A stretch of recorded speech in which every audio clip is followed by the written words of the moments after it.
Get out, you gold-digging scammer. You're worthless to me, Nalo. I was heartbroken when my respected father-in-law, Paul, passed away after I had been caring for him. In my grief, my mother-in-law, Crystal, hurled cruel words at me. She only feels strong now, but that will change. I decided to reveal a truth to her. My name is Daisy. I'm a 30-year-old office worker. I lost my parents in an accident when I was young and was raised in an institution until I graduated high school. After graduation, as I was unsure about my future, it was the late Paul who offered. Why not work at our company?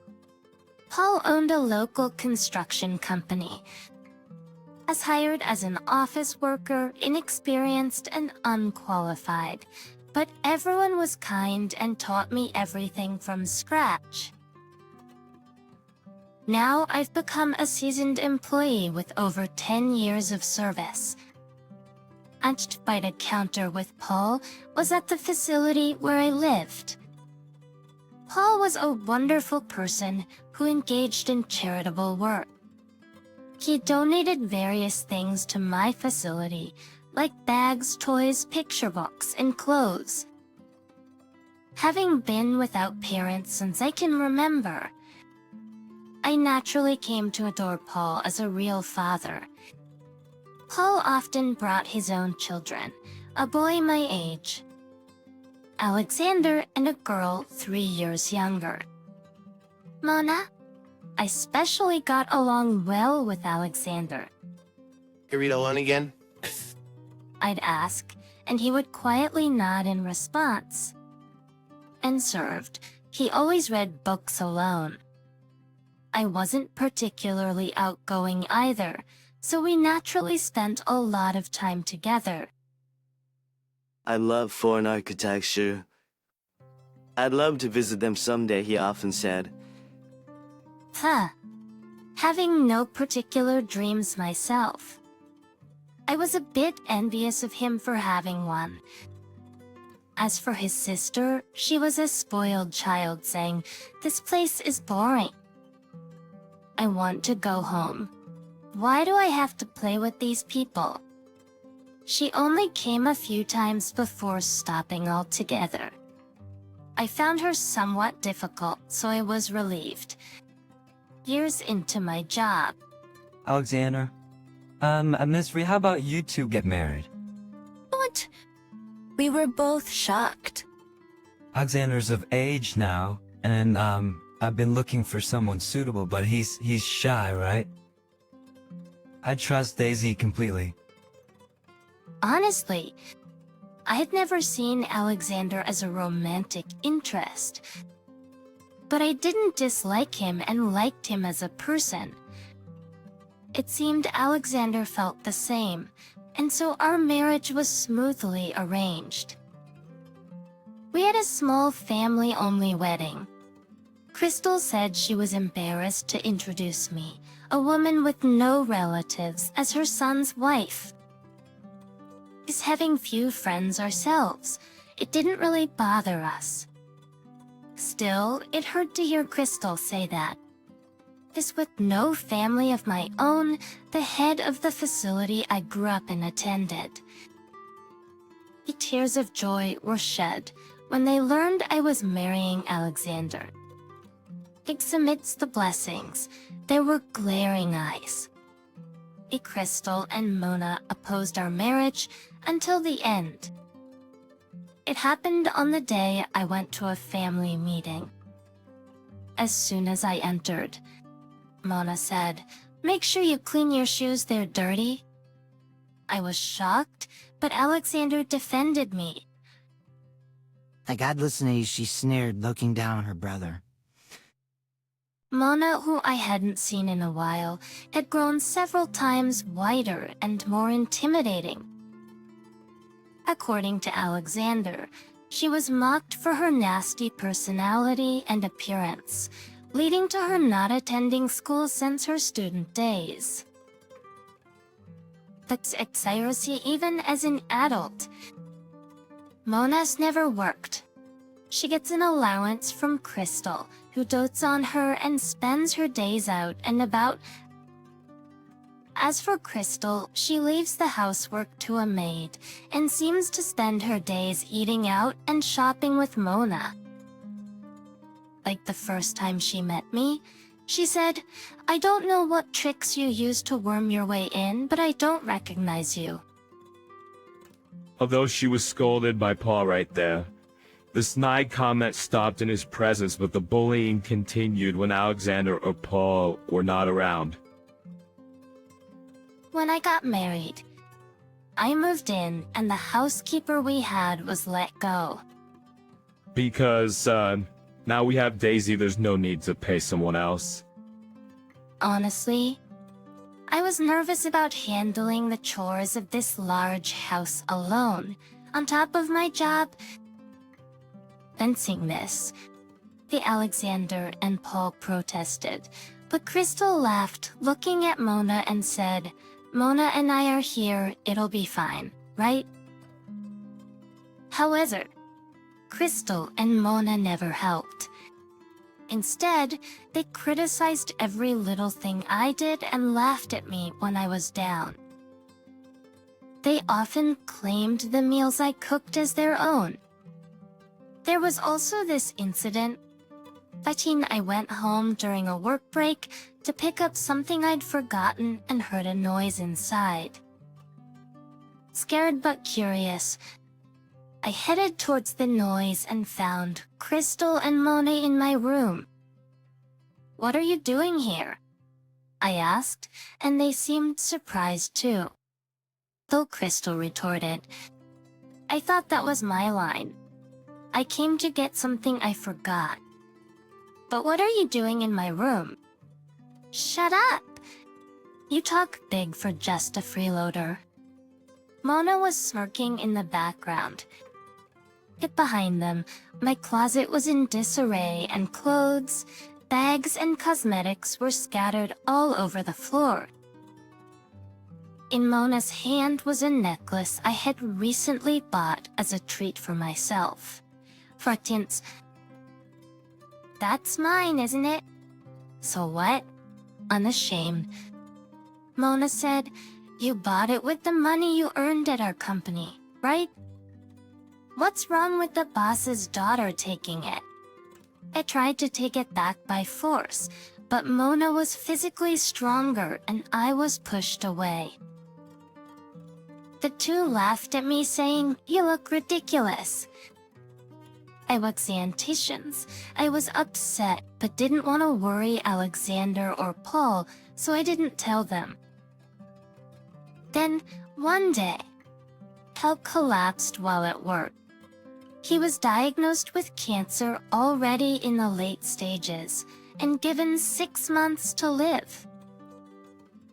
Moreover, he decided not to seek treatment. Ganz why? Alexander asked.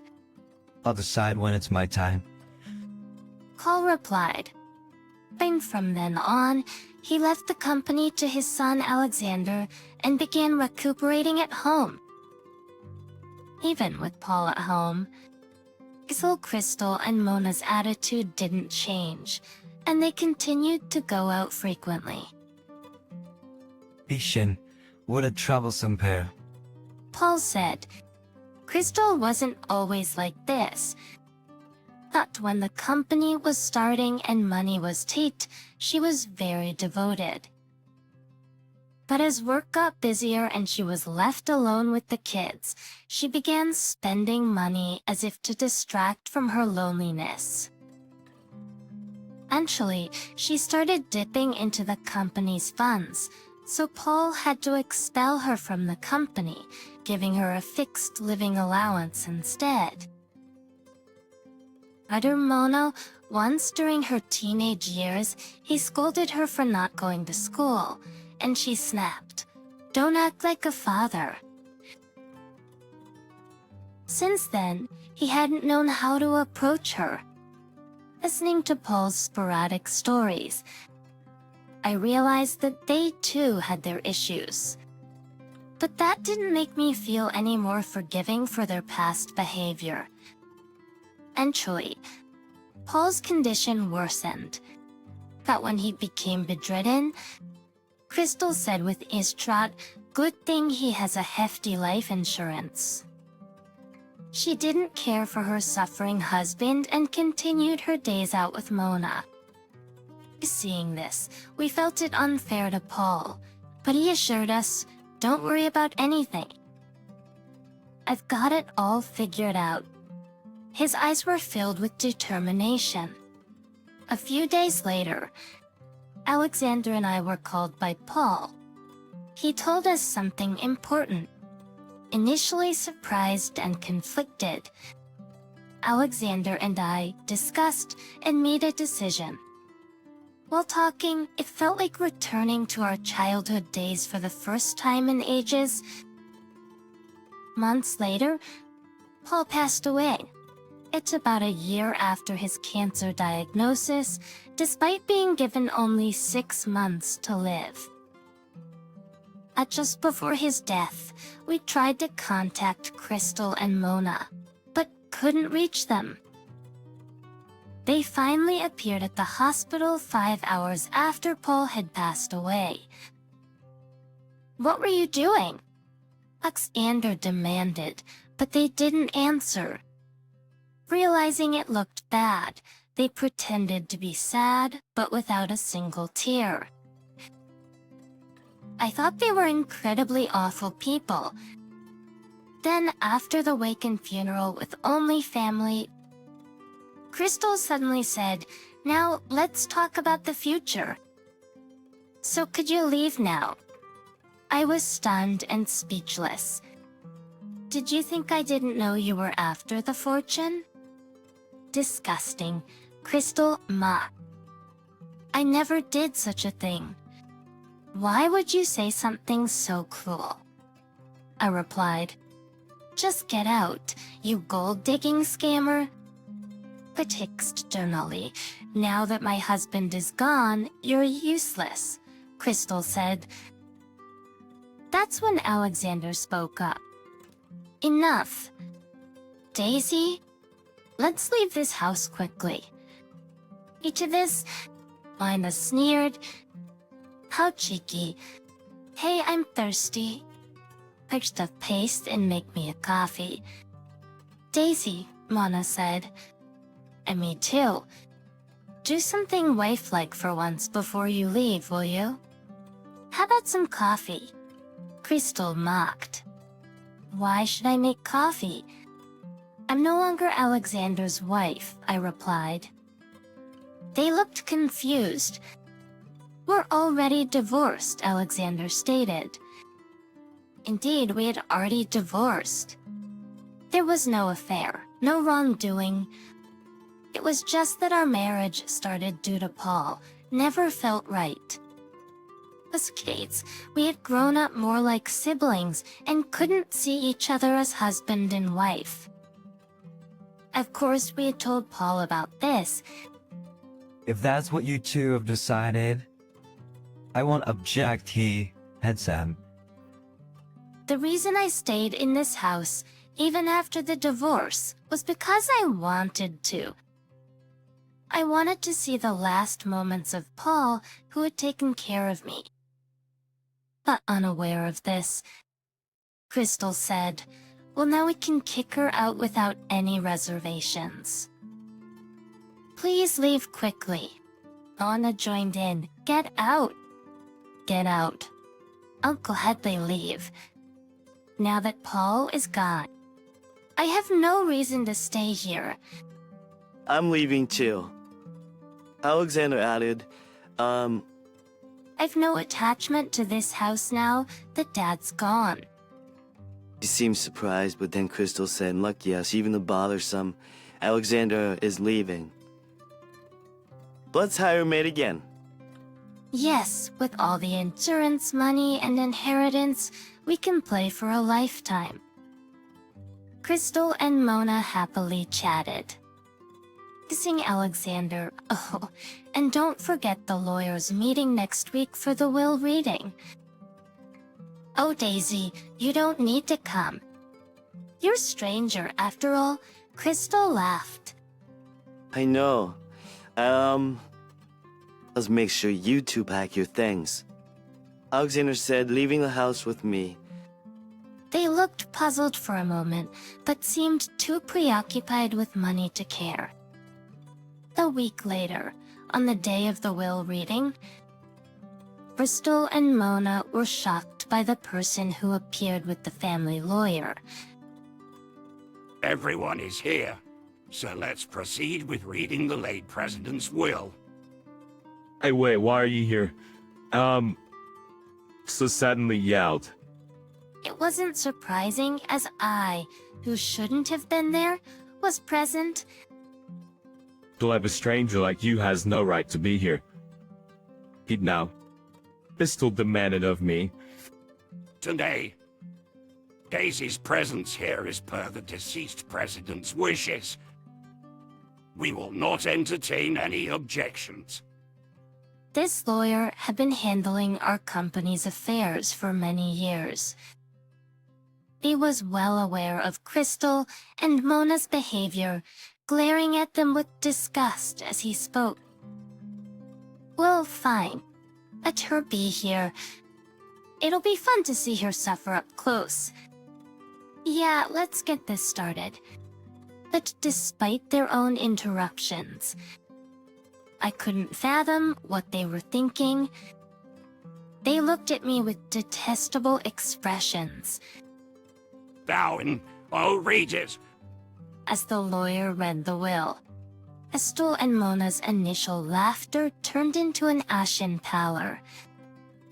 After he finished, "This is ridiculous.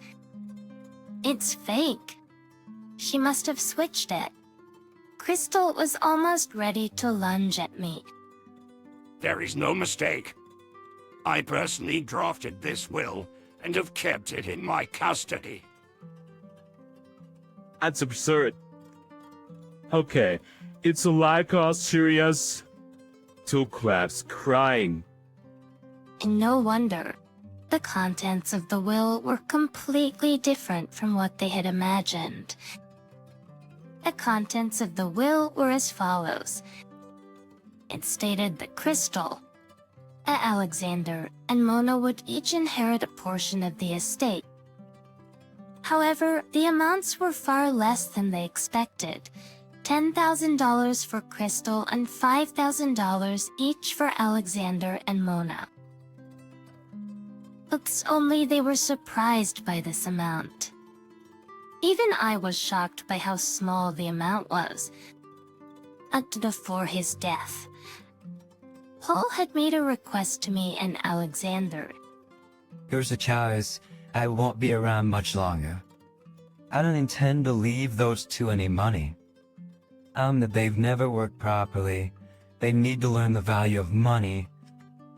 He said to leave them just enough money for a few months until they found jobs and to donate the rest. Given their past extravagant spending, this seemed a fair amount.